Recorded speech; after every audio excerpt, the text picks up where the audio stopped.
The overall goal of this procedure is to spatially and temporally control gene expression in the chicken auditory brainstem.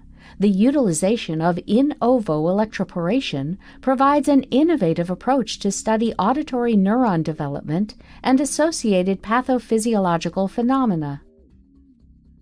This procedure can help you answer key questions in the field of auditory neural development, such as how does the control of gene expression promote either the gain or loss of phenotype that are required for normal auditory brainstem development. Demonstrating the procedure will be Dr. Ting, a postdoctoral fellow from my laboratory.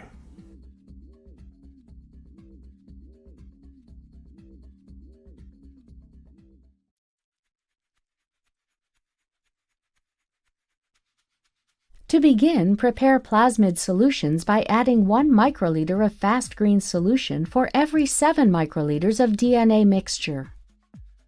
Next, mix DNA solutions in a 1-to-1 ratio for simultaneous electroporation of multiple plasmids.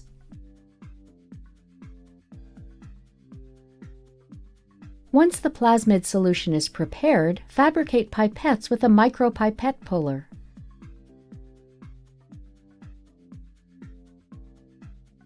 Then use a 28-gauge syringe needle to fill the pipette with 1 to 2 microliters of the plasmid solution. Using forceps, break the pipette tip to 10 to 20 microns and determine the size of the broken tip under a microscope. Then connect the pipette to a picospritzer via pipette holder.